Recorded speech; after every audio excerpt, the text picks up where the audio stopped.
Hi, everyone, and welcome back. I'm Adriana Monique Alvarez, the founder of Alma Publishing, and we are talking to the contributors in Uncensored, Untamed, Unleashed. Yay! And I'm so excited to have Georgina with me. Okay, so Georgina, tell me how you pronounce your full name. It's Georgina El Morshdy. Oh my gosh, it's so beautiful. Where are you joining us from? So I'm joining you from the UK, Plymouth in the UK. Very happy to be here today. If I had your accent, I'd have a completely different life. I'm telling you that. Thank you. I'm so excited to talk to you. You can see my bookmark. It says 10 a.m. bath. I was supposed to put the boys in the bath at 10 a.m. That didn't happen, but we're talking. So amazing. I love your title, how your message can heal yourself and the world. Of course, doing what I do, I'm like, amen, sister. So tell us a little bit about yourself and what you do. Tell us about the work you do. So the work I do in my business, which is Find Your You, is I empower people to find their truth, to do the inner work, the journaling, the self-expression, the writing, the content creation that enables them to really discover who they are, what they're here to share and to say, and how their life, how their work can make an impact in the most beautiful, unique, personal way. You said something, you just told me about a line that stood out to you in my chapter. I'm going to tell you what it was just like highlight, underline. What if your life's calling is to work your way back to you? Yes. Woo! That's it right there. That's certainly been my experience, and I think I try to express that in the chapter, but that's definitely been my experience from living a life that was very outside in the sense of looking for external fulfillment, doing the things I felt I should do, making decisions that make you feel successful, all that kind of stuff, and then realizing that there was this big chunk of expression that I was missing because I wasn't able to reveal who I really am, the fullest extent of me.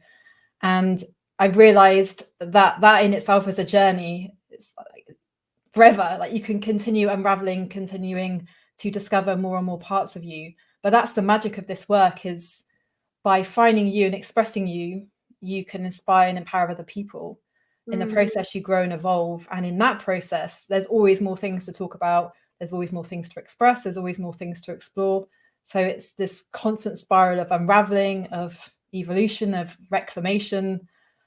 It's just amazing. It's just such an amazing experience that finding you can make a difference in the world and make a difference to you as an individual as well. And that's why I love what I do so much. I know this is huge and so needed. So absolutely needed. I liked when you talked about and you described yourself as a child, and then what happened when you hit those teenage years, and how it was like just a completely different person. Yeah. As a child, I was just bold. I was courageous. I was fiercely determined. Like if I wanted to do something, I would make it happen. I had no fear. I had no fear at all. And then, as a lot of us do, as I grew up, got a bit older, I experienced bullying. I found that the things that I liked about me were the things that other people would pick on and make fun of. And I think I just desperately wanted to fit in. I wanted to be part of the inside crowd rather than the outsider.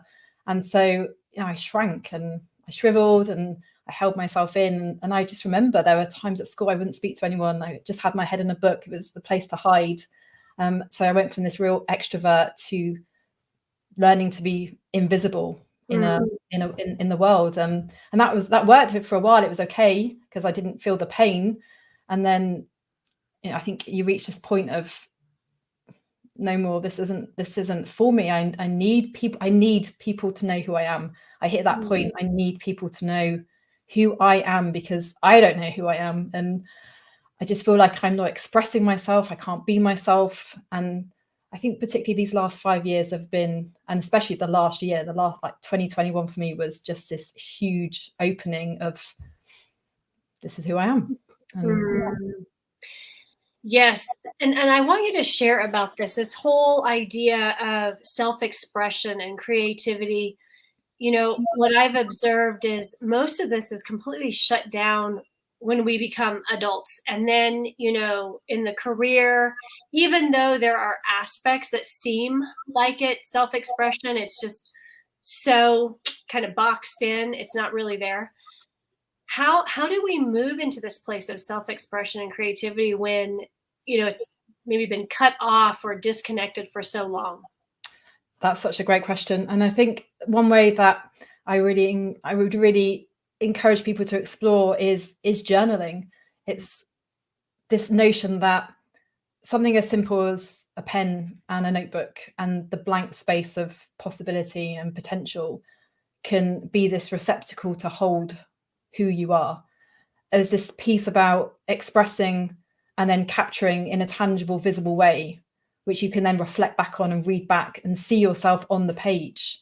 You can take risks there. You can say how you really feel. You can write poetry that, gosh, you would feel fearful to share, but actually when you read it back, it's like, oh, that's quite cool. Maybe I'm going to see where this takes me.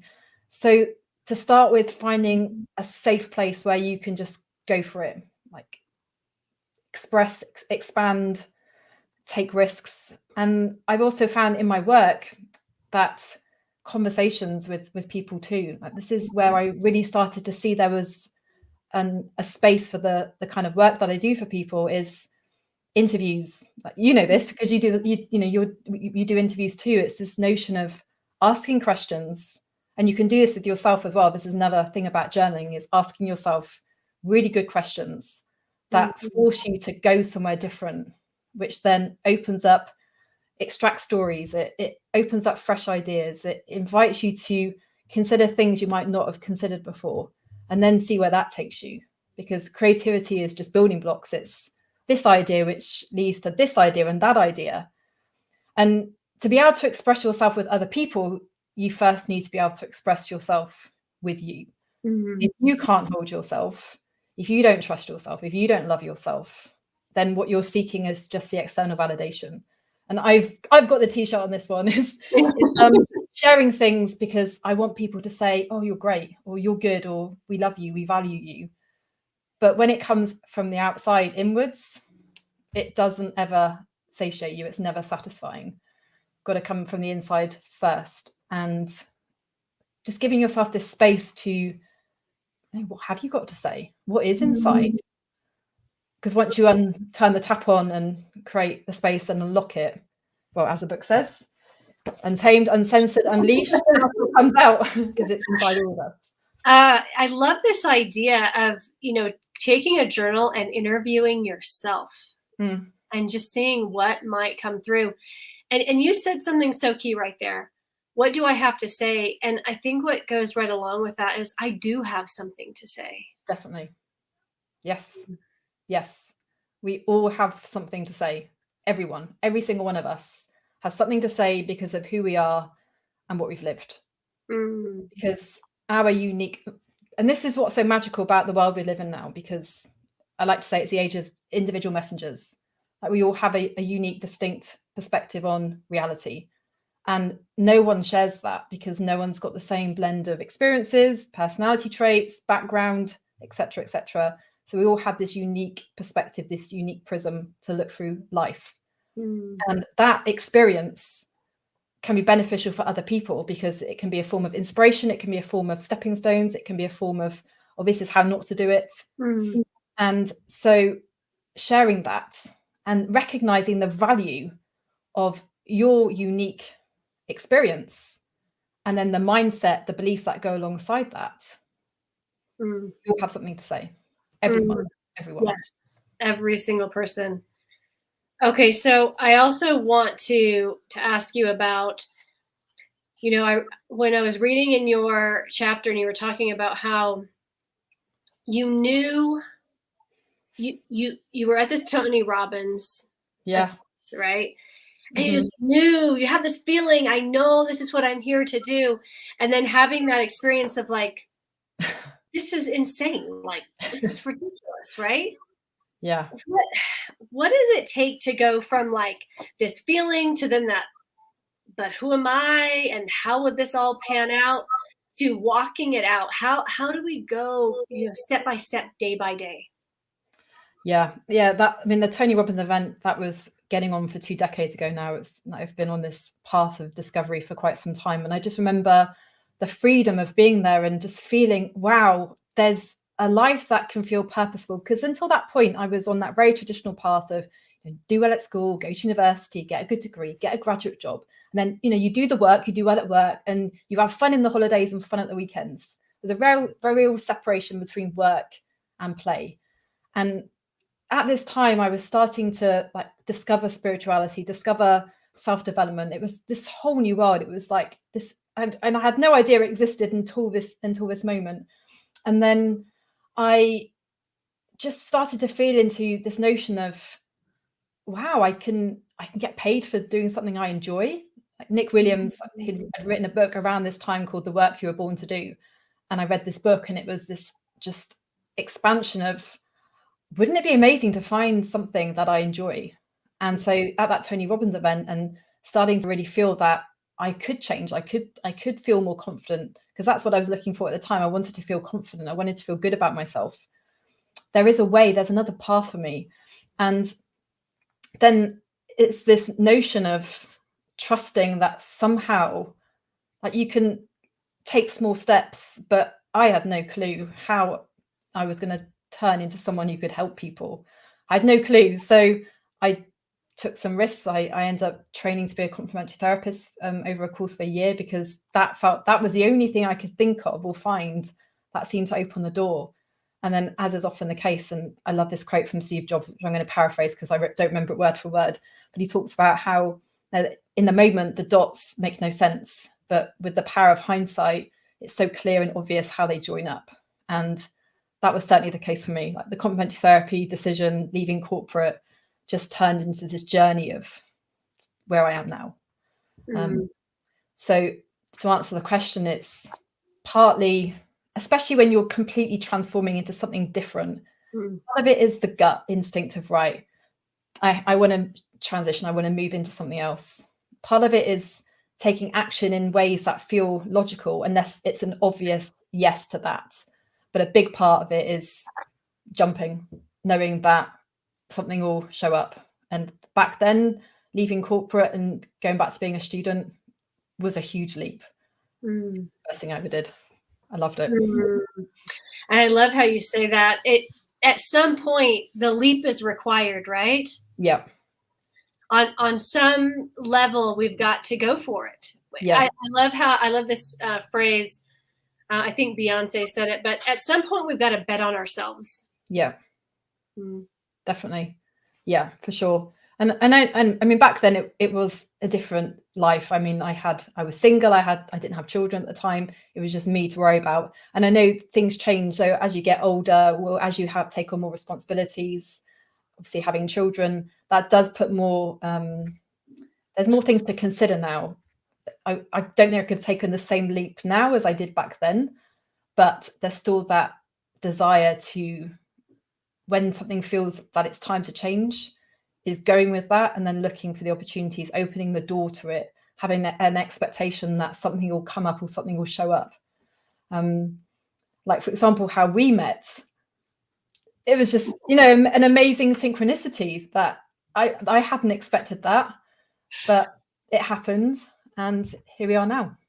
It's so true. Actually, I knew I had fallen in love with you because when we met, I think we scheduled to have the podcast interview, and I can't remember what was going on, but I think I, missed the time, or every time we scheduled it, I figured out that wouldn't work.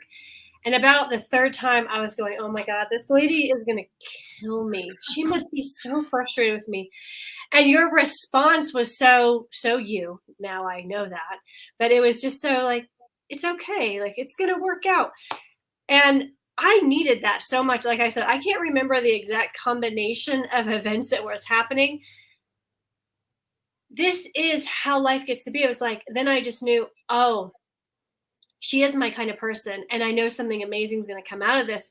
And it's like you said, it's just taking one step, and then it opens a whole new field, and then you go play in that field, and then, right? Yes, That's it. Okay, so tell me now, we've talked about the Tony Robbins. What was the greatest gift or lesson that you had last year? Oh my gosh, last year. Well, I think like 2021 for me is the year that is going to just stand out for so many reasons. And my journey really started back in my 20s, depression, just breakdown, etc. And I've literally spent all that time looking for a feeling of, how do I feel good about myself? How do I feel good enough so I don't need the external validation, so I don't need to do things to feel successful? Like, how do I feel good? And there was just a culmination of events in 2021 that means that I found that place. I found that place. I found what I was looking for. And as you know, as we know, there's never a final destination. It's an expansion. So, and what's amazing now is, now that I found that place, it's this whole new realm's opened up. Like, I'm not looking for the same things as I have been for such a long time. I've spent so long looking for other people to validate me, and that's a very lonely place to be. A very lonely place to be. I spent a long time. In fact, this is my biggest lesson. I spent a long time over investing in my work, because that's where I thought I was going to get the validation from. And also because that was my safe place as well, because I could spend a lot of time by myself.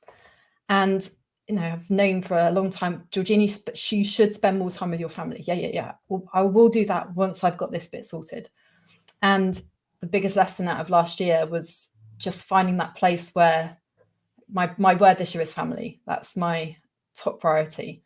And I feel terrible saying that as a mother of a teenager and younger children too, but hopefully some other mothers will resonate with me, that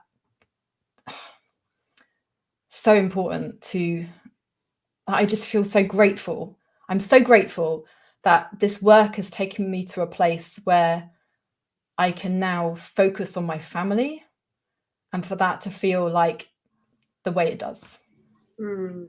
Yes.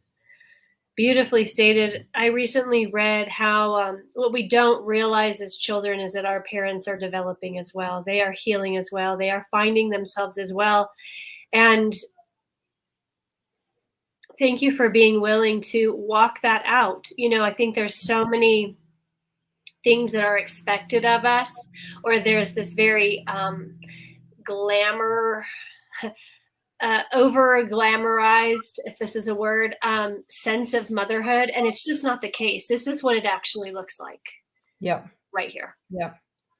It's not easy, especially when you have so much healing to do yourself. And I think that's another reason I was so focused on it, is because I was so conscious, especially starting to see my children mirroring some of my insecurities, especially my eldest daughter. It's like, no, you can't do the same stuff that I did. And so we've had so many conversations over the years, and that's been really powerful to see how me getting into a new place is now having a different impact on them, because they're our mirrors, and also of course we're the role model, especially in those early years, because they spend most time with us. Yeah, the healing work to be the pattern breaker, and to be aware of some of the ancestral patterns that I was replicating, and to be aware of that and want to be the one to, like, I don't want this to pass down any further. And that's another reason, the whole point about finding you is to find these parts of you that are not the truth of who you are, or they're not the fullest expression of who you are, and to be able to do the inner work to move through those, so that the future can change. Absolutely. That's what we have the power to do. Yes. Georgina, where can people learn more about you? So best place to check me out is my website. It's findyouryou.co.uk. And I also have a podcast, which is Writing Your Best Self, which I create for Best Self Co. And I've interviewed some amazing people on there. Joanna, you're one of them. And so those are two good places to check me out.